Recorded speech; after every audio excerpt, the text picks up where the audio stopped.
The daily life we perceive with our five senses is not reality. Quantum physics has shown that space and time are illusions of perception. Therefore, our bodies cannot truly be a reality if they occupy this space. Ernest Rutherford performed an experiment in Manchester that revealed to him the shape of the interior of an atom. Scientists were shocked to discover that the atom is almost entirely empty space. The question then became, how could this empty atom possibly make the solid world around us? Our true consciousness does not exist in our brains or in our bodies. But this illusion of our individual bodies, along with the misinformation of our true origins, has manifested the idea that we all think independently from one another. With this misunderstanding, it would seem impossible to scientifically explain telepathy, clairvoyance, spiritual mediums, and other phenomena dealing with transferring information between sources without physical means of communication. But when you understand that there is a common spiritual bond between all things in the universe, and that we are all part of one divine intelligence, no phenomena is unexplainable. This simple understanding fills all the holes in modern religions. It explains reincarnation, deja vu, predictions of the future, and literally every event, occurrence, or anomaly ever experienced. The blank matter within the most basic building blocks of perceivable existence is malleable and molded by intent. This means that consciousness shapes our reality. This seems difficult to accept for most, and it is quite understandable. In modern times, we are taught from an early age how to think rationally and tangibly. This is a very left-brain method of education, and it has more harmful effects than it's given credit for. The left brain deals with logic, details, facts, patterns, practicality, science, and math, as the right brain deals with feeling, intuition, symbols, images, risk-taking, philosophy, and religion. With a deliberate push for government-controlled educational curriculums, generation after generation of the youth are being taught to focus only on the facts, figures, and numbers. Repetition is used to train children subconsciously to accept what they're learning. Children aren't rewarded for questioning the validity of the information they receive. They are ridiculed. However, the children who blindly accept the information as true and merely regurgitate the information on command when it is time to take a test, those children go on to become the decision makers in our government, law, medicine, business, and every other occupation with power and prestige. The most detrimental effect of being pushed away from holistic thinking with the full brain into a strictly left brain thought is what is known as the suppression of the feminine. Every male and female have both feminine and masculine qualities. It has nothing to do with man or woman. These are represented by the left and right brain, yin and yang, black and white, light and dark, and most every other duality. Both are vital to our spiritual and physical health. In ancient Egypt, the female was the rightful heir to the throne. The male she chose to marry became pharaoh. This depicted the goddess tradition that has been destroyed to make way for a patriarchal, male-dominated society we see enforced in every major denomination. In suppressing the feminine of every society and pushing the people to strictly left-brain thinking, the natural ability for humanity to feel earthly, cosmic, and personal energy became lost. Traditions that were passed on through shamans, witch doctors, magicians, psychics, and seers of all kind became outlawed and ridiculed and given a stigma of something out of a Hollywood movie. Every religion explains that we are children of God and have godliness inside of us. If you erase the anthropomorphized God and understand that God is nothing more than the spiritual web that connects all things, all religious scriptures begin to make much more sense. Our bodies are merely vessels to contain our spirit, to gather experience for the divine mind. This is how evolution is possible. It is scientifically proven that all species are evolving into more complex beings. Innate knowledge or racial memory within all species is the understanding of newborns of all kinds to automatically know specific details and traits that the mother does not have to teach them. Therefore, innate knowledge helps every species naturally evolve towards more complex organisms. Lyle Watson claims that it was a Japanese scientist who observed the 100th monkey effect in 1952. In this observation, he discovered that a certain portion or percentage of monkeys learned or developed a new trait. The knowledge became an innate ability in that species. This is further testimony to a collective consciousness among species.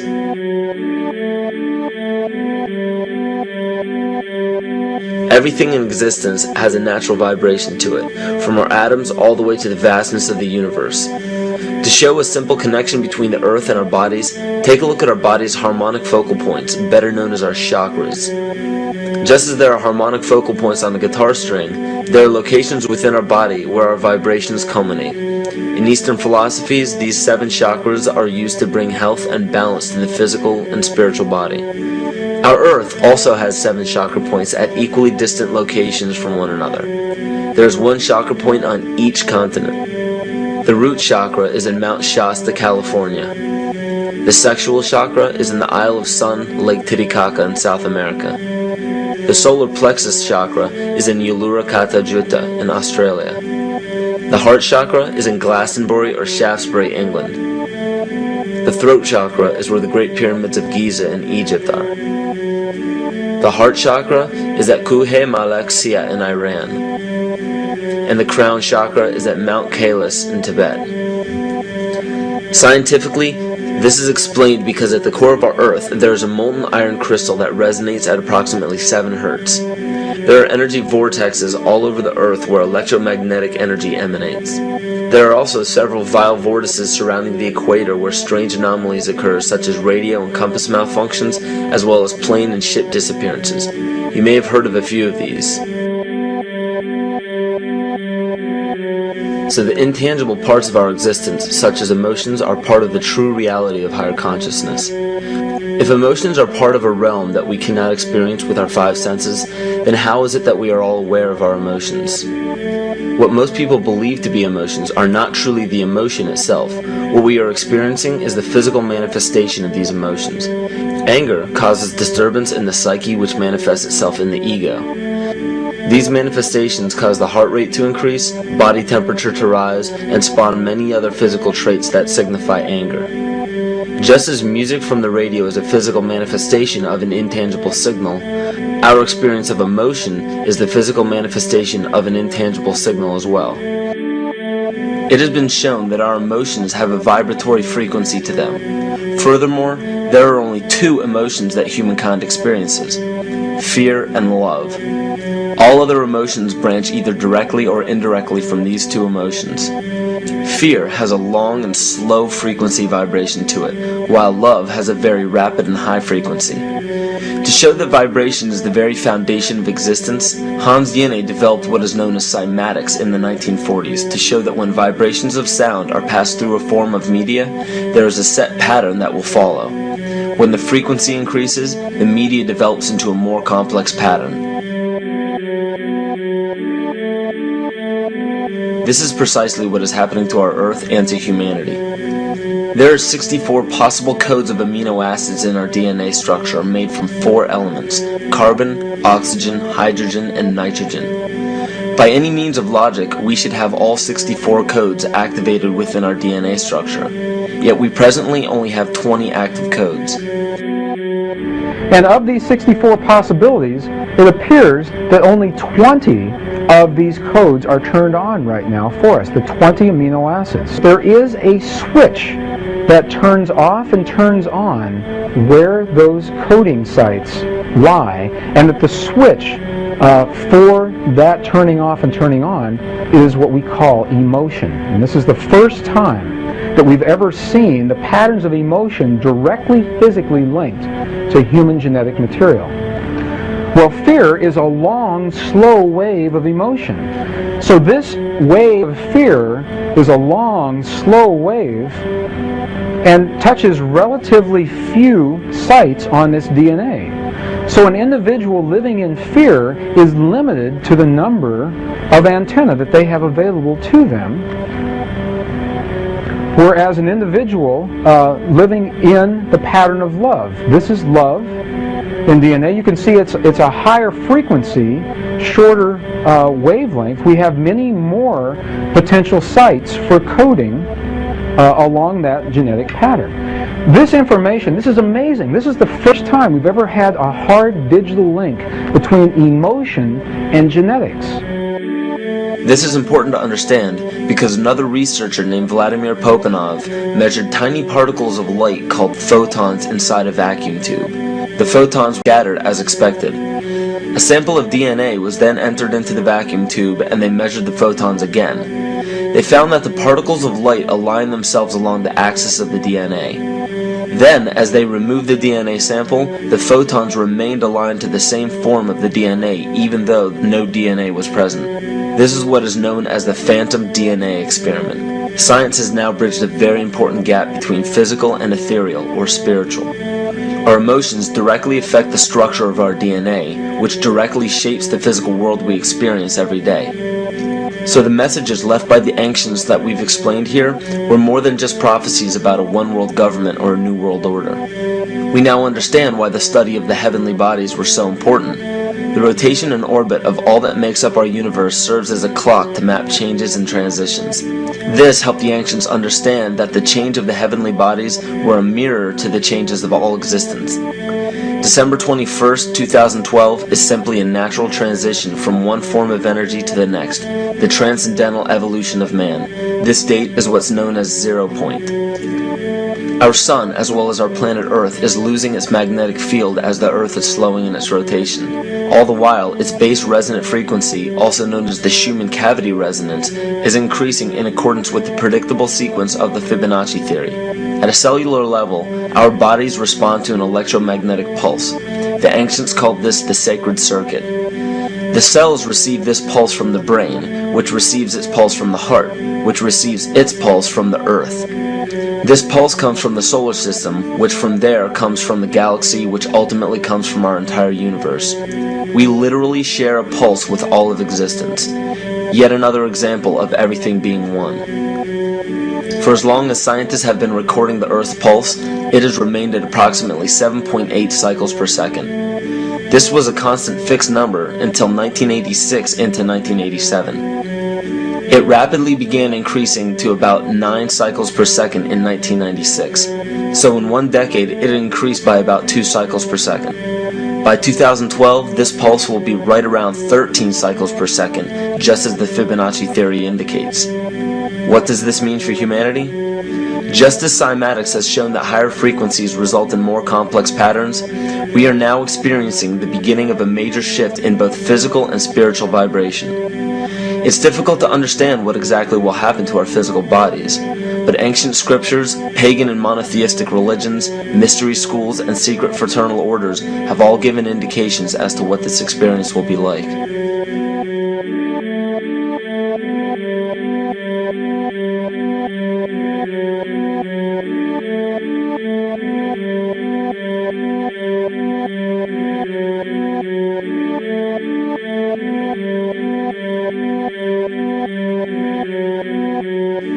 This will be the shift of the ages, the transcendental period of monumental changes to humanity. Those unprepared for this transition will likely not be able to cope with the rapid changes in the psyche. The only way to prepare for what is to come is what we have sought after for our entire lives: truth. Not the truth about governments, commerce, religions, terrorism, or anything external, but the truth within ourselves, within our psyche and our shadow self. Especially in Western cultures, we are taught that being normal means only being happy and never sad, only loving and never angry, only forgiving and never jealous. This sounds plausible, but it is not. We are not meant to repress any negative emotions because it causes imbalance. To conquer our emotions, we must embrace them, not fight them. We must acknowledge them and allow them to serve their purpose as we learn from them. The ancient Essene culture left teachings dating back about 6,000 years. They taught that our relationships with one another, with the universe, and with situations and events are mirrors of the parts of our psyche that need to be cleansed. Author Greg Braden beautifully explains this entire segment at great length in his work. His hard work and understanding of these subjects contributed largely to the marriage between science and spirituality. It is very important to understand that when you fear loss, fear death, fear war, fear terrorism, or fear change, you are giving others the ability to control you based on those fears. When you fight against poverty or against racism, when you fight for relationships or for freedom, you are outwardly attempting to repress that which has been placed before you to conquer inwardly. These situations are mirrors of our fears. This is why it is important to love and only love. Love those who stand with you, but especially those who stand against you. Don't look at your fears as a threat. Rather understand that this material world is only a physical manifestation of either the love or fear in your consciousness. It's as plain as day. All you need to conquer in your life is in your face. If you want to understand what your true inner fears are, analyze your ambitions and your inhibitions. Everything explained here about the esoteric agenda of the elite few at the very top is nothing to fear. They have been at work for thousands of years behind the scenes to manipulate humanity, and it has worked. Until now. It's very easy for any system of thought, religious or otherwise, that comes along. It's very easy to play on that, to play on our insecurities, to assure us all is well, we'll all be taken care of. We lap that up. So don't blame religion. Blame our own insecurities, which has allowed religion to flourish, and which has allowed so many systems of thought that are disempowering to flourish throughout human history. That's why we can't get out of it. Ron Sakeley, Department Chairman, Chemistry, University of California, Berkeley, showed that DNA acts as an antenna for cellular upregulation. The primary function they taught us about what DNA is about. It's a receiver and transmitter of photons, light, and phonon sound. For what? Cellular upregulation, meaning that their water molecules, the pyramid power around the DNA spiral energizing strands, are taking in the spiritual energy of love vibrations and then sending it out for manifesting, precipitating in a quantum field, the physical matter of the body. These are hertz, frequencies, or cycles per second that the musicians can retune their instruments to play and experiment with. Why? Again, these are the Creator's musical scale, the original solfeggio, buried for 3,000 years in the Bible. So the ancient priests who knew how to levitate the huge stones for the building of the pyramids, and the Masonic knowledge that predated ancient Egypt, the ability to have this information, these frequencies, serve the function of creation, destruction, and miracles on behalf of the empowered people who had access to this knowledge. I say that because of this metaphor.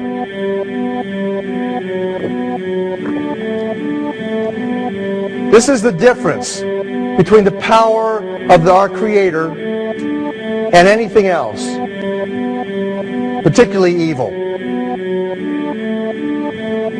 That you can go into a pitch black room full of evil, full of darkness, and light a little candle, and instantly that darkness flees. But you can't do the opposite.